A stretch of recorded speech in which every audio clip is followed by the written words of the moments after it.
Welcome to another Whispers from the Wood.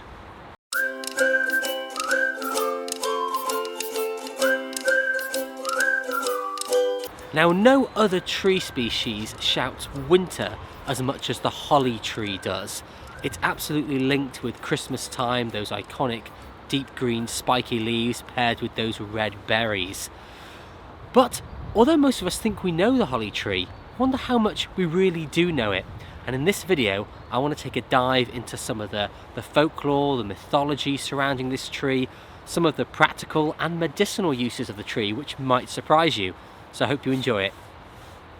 Let's have a think a moment as to why these leaves are glossy and waxy. What's going on? Well, you'll notice this property with a lot of other non-native evergreens. Think about rhododendron and laurel. They also have waxy, glossy leaves. And it's all to do with the fact that they keep their leaves through the winter. And what's going on? This waxy coating is stopping the leaf from drying out, from losing its moisture. It also helps prevent it from freezing and having too much frost damage. If you think about our broadleaf leaves, some of them are very delicate and they would just shrivel up in the cold and that moisture will get wicked away. The waxy coating prevents that from happening. The other thing that's really interesting to note about holly leaves goes back to that spiky margin that we know holly leaves so well for. Look again at a holly tree near you.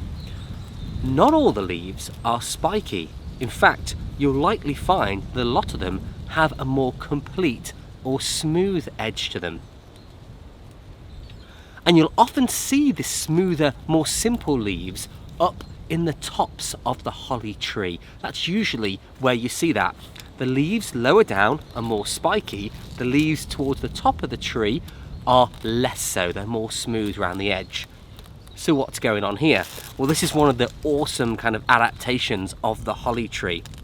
These spikes are here to deter browsing animals because deer particularly will eat the holly leaves in the depths of winter when there's little other greens around. So the spikes help deter them. However, higher up, the deer can't reach.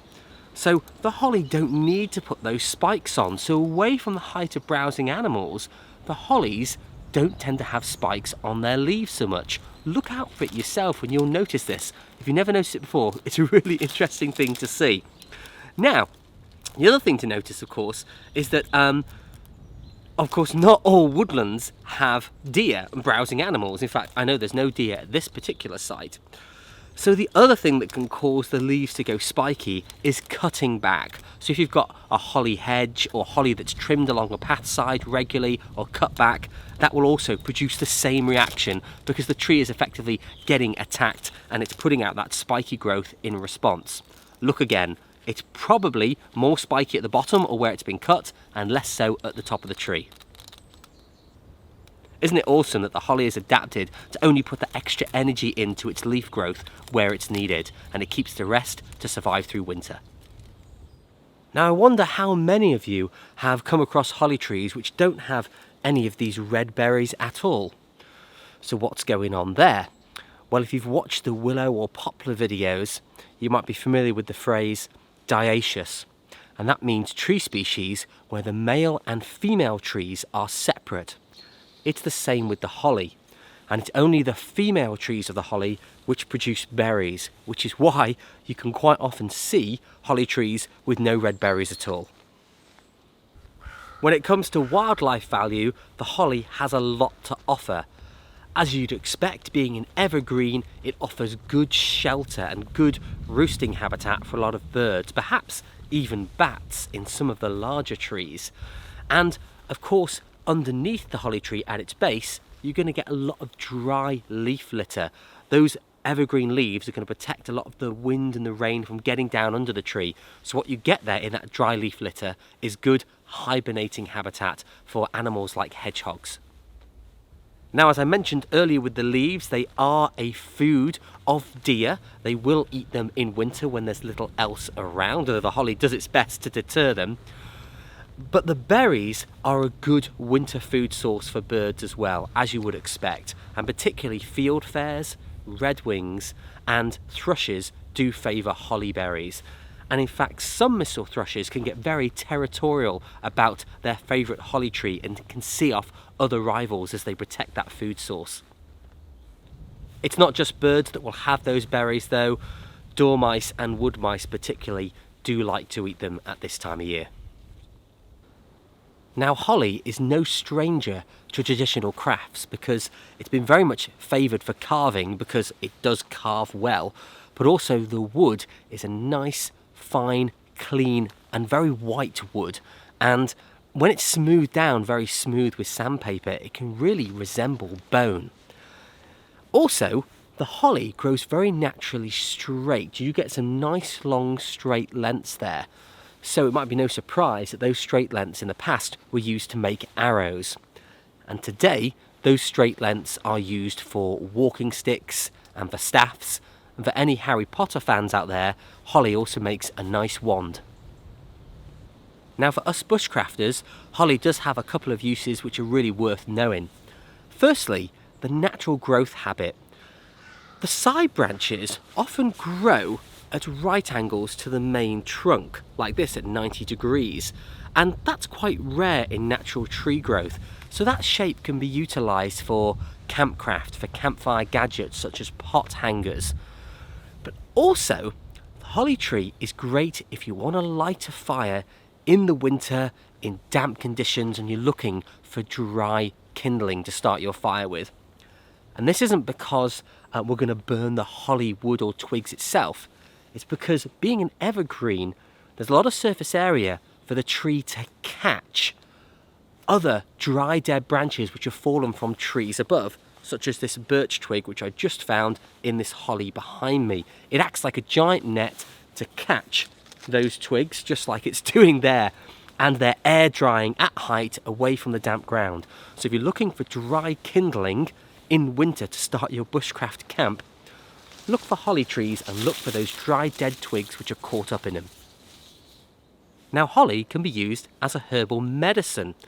I'm not talking about the berries, they're mildly poisonous. We don't want to be foraging them, leave them for the birds. What I'm talking about is the leaves. It's not this time of year we would be picking them though, it's May, June when you have that new fresh leaf growth. Now, by all accounts, you can pick those young leaves off the branch and nibble them right away, and they're supposed to be very tasty, although I'd probably avoid the spiky ones. I've not tried it myself yet, but it's certainly something I'm going to give a go later this year. But you can also use those young leaves, you can dry them and put them in a tea or tincture, and they can be used to help relieve colds, influenza. They also act as an expectorant for persistent coughs. And they also act to clear out toxins from the body. So certainly worth giving a go. There is so much folklore associated with the holly tree, probably more so than most of our other native trees. So let's get into it. Hollies are inescapably linked with Christmas time. Going out into the woods, cutting that green, bringing that green and those red berries into the home in order to make garlands and wreaths and bring some winter colour, which is much needed at the darkest time of year. And in Christianity, it is believed that the red represents the blood red of Jesus Christ. But the association of hollies at this time of year, in midwinter, goes way back before Christmas. Now, the holly is also known as the king of trees. And most people might associate the oak as being the king of trees.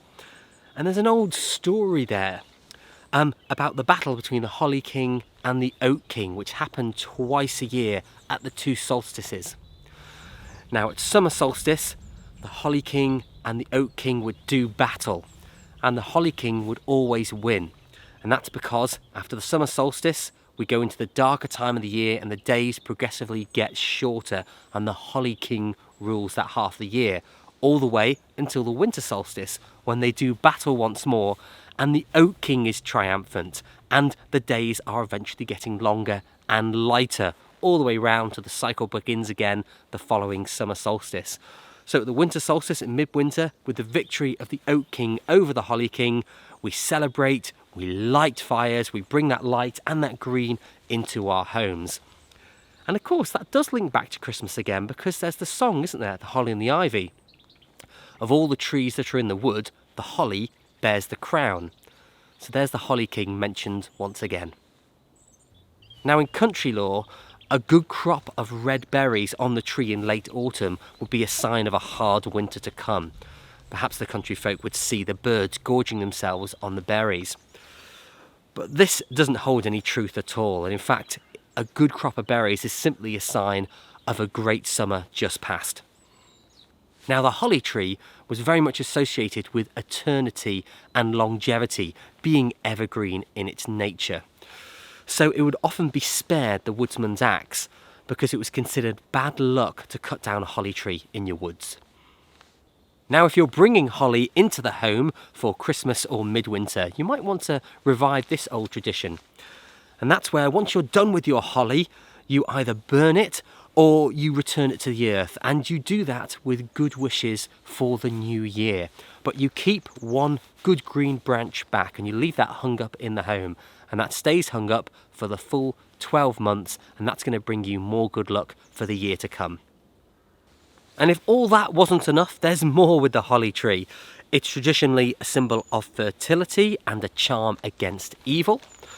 And in the Scottish tradition, the clans use the holly as a symbol of good fortune or protection.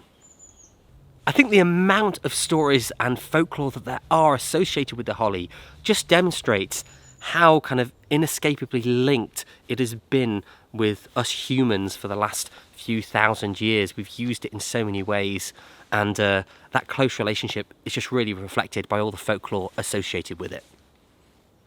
Well, there you go. There's more to the holly tree than you might initially think. Certainly a tree that deserves our respect and appreciation. Thank you very much for watching, and I'll see you soon for another Whispers from the Wood.